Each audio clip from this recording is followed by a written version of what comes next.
Tudo bem, pessoal? Dando sequência aí ao vídeo de cuidados pós-operatórios. O primeiro vídeo a gente falou sobre as primeiras 2 semanas, então os cuidados que a gente tem que ter com curativo, lavagem, proteção solar. E nesse segundo vídeo eu vou falar sobre os cuidados tardios, então os cuidados depois dessa segunda semana, que é quando o paciente já está sem nada, sem nenhum curativo, né? E não é porque está sem curativo que não deva ter cuidado, muito pelo contrário. Então, a gente tem que tomar cuidados, lógico, alguns cuidados que a gente já tomava nas primeiras 2 semanas, a gente vai manter. Então, limpeza da pele, que ainda pode persistir oleosa por algumas semanas, então, super legal. Então, manter realmente esse cuidado com limpeza. Se você já tiver algum gel de limpeza facial, legal, mantenha, porque a oleosidade pode ainda persistir, né? Proteção solar, fundamental. Principalmente aqui na região, né, das olheiras, que é onde pode escorrer mais sangue, pode ficar mais roxo. Então, de preferência, fator de proteção alto, acima de 50, e de preferência com cor. E as mulheres também podem utilizar maquiagem, né, aí com tonalidades diferentes. Até fiz um post sobre isso, onde a paciente pode aí esconder realmente as olheiras, a depender aí da tonalidade do roxo que tiver, né, da equimose que tiver aí embaixo dos olhos, ok? Outro ponto cuidados com a pele. Cuidados com a pele, lógico, vão depender muito do tipo de pele do paciente, da idade do paciente. É fundamental que você siga com um dermatologista, é o ideal, né, porque aí ele vai realmente prescrever né, os cuidados tópicos mais adequados para o seu tipo de pele, né, e da sua resposta aí no pós-operatório. O que geralmente eu gosto de indicar é a questão da proteção solar, de preferência protetores oil-free, né, porque como já tem uma oleosidade intensificada, é legal você usar protetor com menor oleosidade para minimizar aí a formação de acne. E algo que eu gosto muito de prescrever no pós-operatório é vitamina C, né? Eu gosto muito dessa vitamina C e E com ferúlico também, que tem efeito aí antioxidante, é bem legal no pós-operatório. Mas como eu falei, vai depender muito de cada paciente, então é importante fazer o segmento com o dermatologista.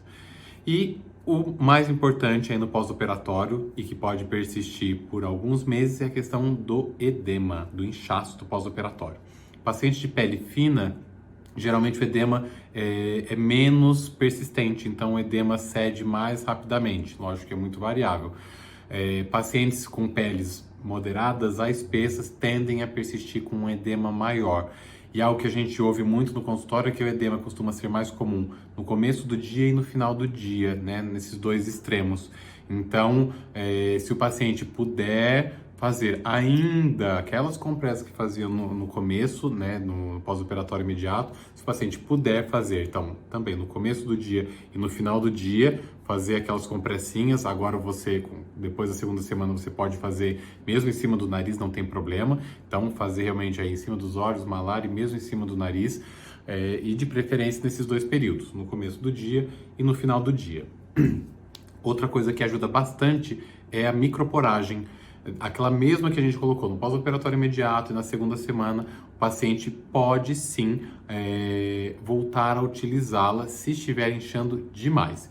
Se o inchaço for muito intenso, você pode até usar contínuo, mas o que geralmente a gente recomenda é o paciente usar à noite, ou seja, depois aí do expediente, chega em casa, toma banho, faz a microporagem, né, e dorme com ela. Microporagem, não sei se vocês lembram, né? Geralmente a gente começa com essa região aqui, que fica exatamente acima da ponta, que é o que a gente chama de supratip, ou seja, acima da ponta. Então a gente começa sempre de baixo para cima, vai colocando os micropores, né? Esse micropor fininho aí de 1 centímetro, então vai colocando de baixo para cima. Então você já pode até deixar ele recortadinho, fica mais fácil aí de aplicar, olhando no espelho, o paciente mesmo pode aplicar. Então vai colocando aí, ó, de baixo para cima. De baixo para cima, porque você já auxilia na drenagem, ou seja, já acaba empurrando, já vai comprimindo e empurrando de baixo para cima. Pode fazer só essa microporagem sem envolver a ponta, mas se o paciente quiser, ele pode também proteger a ponta. Então ele faz dessa forma, né? Pode até comprimir aí um pouquinho e aperta. E aí coloca uma outra por cima.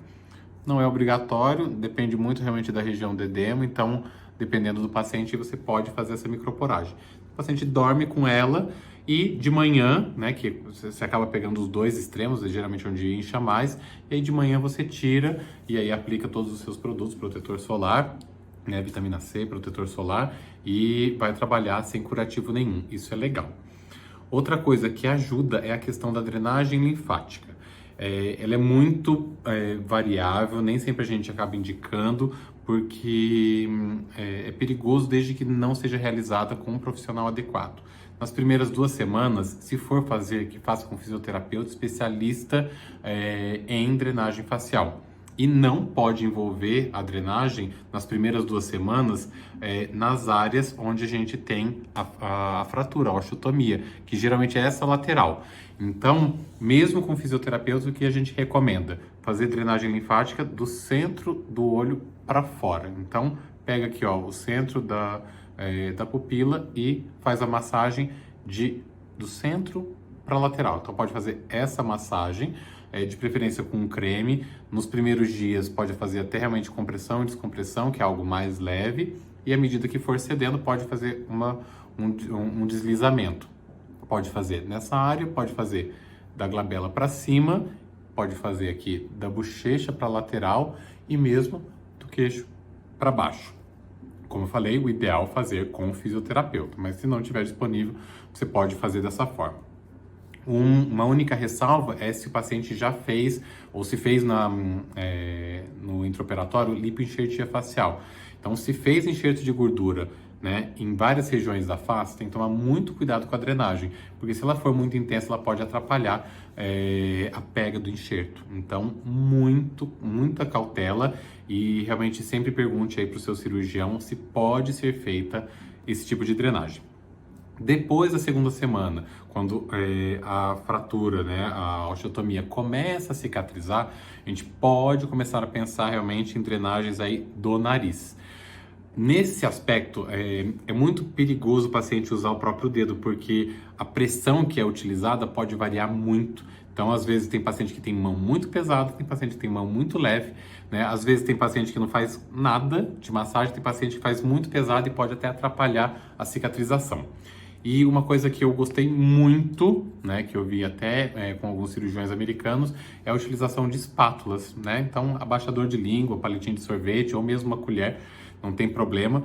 E a gente pode fazer a drenagem porque a pressão que você consegue aplicar no palito, ela é mais leve do que o do próprio dedo, né? Então, você acaba não conseguindo uma pressão tão intensa. Então, a gente pode fazer uma drenagem leve, né, dessa lateral. Então você pode comprimir aqui, ó, essa região, né, deixando dois. Então pode comprimir aqui e levemente empurrando para a lateral.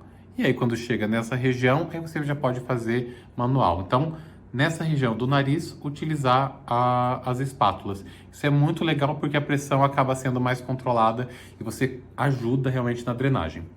Você também pode fazer uma drenagem, né, daqui então de baixo dessa região aqui do supratípio para cima. E sempre legal você fazer essa microporagem antes, porque aí você vai deslizar sobre essa microporagem e não machucar, não agredir a pele ao fazer essa massagem, ok? E aí o ideal é fazer essa massagem aí por uns 10, 15 minutinhos no dia, pode repetir todo dia e ir observando, né? Se tiver melhora, pode manter. Se persistir que não melhorou ou piorou, interrompa, porque às vezes pode realmente piorar, ok? E sempre seguir as orientações do cirurgião, do seu cirurgião e da fisioterapeuta, ok? E ir acompanhando, saber que realmente o resultado final da rinoplastia em muitos pacientes pode acontecer só com 1 ano, né? E ter paciência e ter esse tipo de cuidado, ok? Principalmente, então, em peles mais espessas e pacientes que moram em regiões muito quentes, como no caso aqui de Ribeirão Preto. Isso daqui pode ajudar